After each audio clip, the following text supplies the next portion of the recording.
Hi, and welcome to Hypothetically Intentional, where we ask the question, what if we set intentions with everything we do? I'm your host, Michelle Albers, and today I had a last-minute cancellation on a guest, so I am dropping in solo to talk about Reiki. That's what's coming in.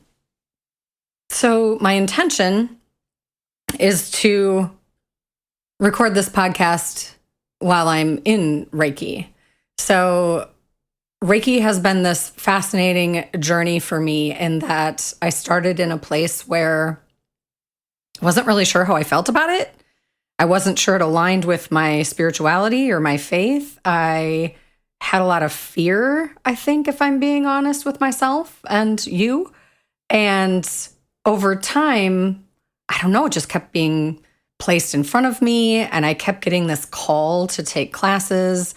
I've taken Reiki with 3 different teachers in person, 1 online virtually, actually 2 online virtually. And not so much because that was required, more because I was called to learn from more than one human. And I encourage that with people if they choose to take Reiki training, because we learn so much from people, and Reiki is a living tradition. And my lineage is Usui Reiki. And every teacher, I feel like when you get to the place where you are ready to teach Reiki, or are called or invited to teach Reiki, you've already developed Reiki in such a way that it is your personal practice along with the foundation of the tradition itself. And so every single teacher has their own unique things that bring, awareness, and for me, aha moments that supported my journey. So that's kind of my take on taking the class more than once. Not required at all, but for me, really helpful. I was also really confused about Reiki and how I felt about it. And just the more I learned about it and the more I experienced it with guidance, like in-person guidance, live real-time guidance, the more I was able to invite myself to explore safely. So that was a pretty cool thing. The other thing Reiki has done for me, well, first of all, I get proof that it's real. And I don't know. I feel like I was skeptical but open-minded at the same time. I'm not even sure if that's possible, but that's how it felt. I was like, I really wanted to lean into it and embrace it and give it a chance. And also I had this massive resistance through fear. And so, but the more I did Reiki, and the more specifically distance Reiki, did a lot of validation for me of oh, you really can't make this shit up. So I guess I'm going to surrender to the possibility that this is something and powerful and helpful. The other thing it did for me is it amplified my intuition. It helped me connect with my clairs and my intuitive side. And it also, spoiler alert for me, I didn't even think this was possible. It deepened my meditation practice. It actually made me understand that I could meditate in a new and different way. The meditation door opened for me in my yoga teacher training, actually probably in my Thai massage training, because my Thai massage sessions that I was giving actually became meditative, but felt different. I was in the flow of the practice, but not necessarily how I would have defined meditation before. And then Reiki just invited me to, when I'm in Reiki, when I'm a Reiki channel, that by my definition and how it feels to me is I am in a meditative state. My ego's out of the way. I'm in, service and surrender and flow. And it's like I learned how to get out of my own way.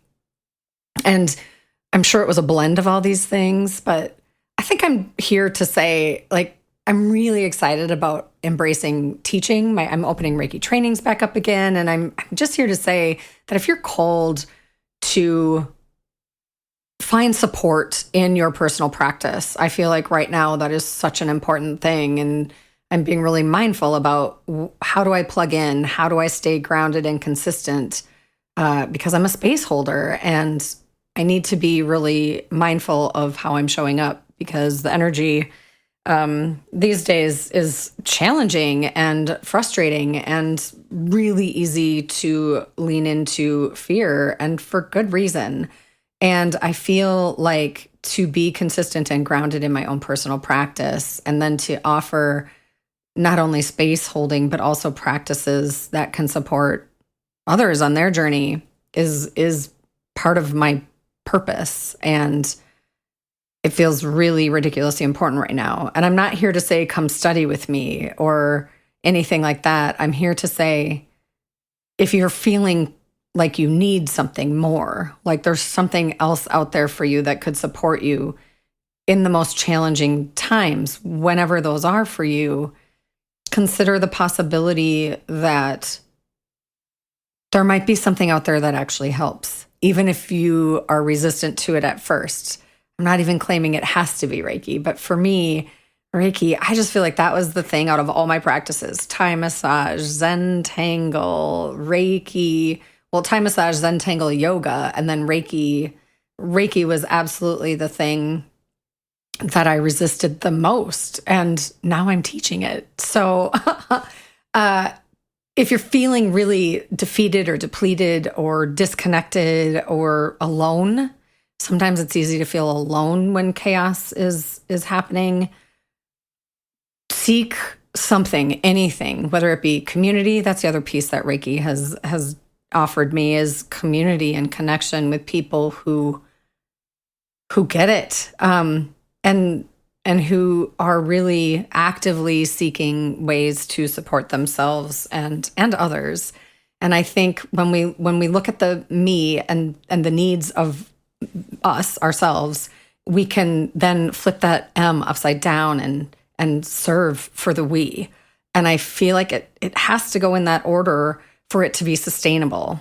I definitely started in the we at the expense of myself, and that landed me in not a great place. And so I'm really mindful about plugging in and offering myself kindness and compassion so that I can consistently and groundedly and just be in service, to hold space, to come together, to heal together, right? That's kind of how I'm finding the best way to navigate life in the now. So yeah, impromptu recording today, and looking forward to get guests back on the mic with me here in the near future. But Reiki has just been really loud these days. I'm just so incredibly grateful for it. It helps me clear every day. It helps me clear in any given moment. It helps me get to even maybe it's not a long meditation, but maybe it's just a couple minutes or even a couple moments of softening and surrender to reset and regroup and just step for a moment out of the chaos. And I'm hoping you can find a way to do that same thing. And if you're having an easier time to be out of the chaos, then I'm hoping that you can find a way to hold that space for others. And to be fair, you being grounded and you being in an energy of love and compassion does ripple out. And remember the power of the tiniest steps and the tiniest choices. They expand beyond yourself, and that's a beautiful thing. I'm wishing you all safety and love and connection, and reminding you that you are not alone. And yeah, I think that's a good place to land. Thanks for joining me today. Bye.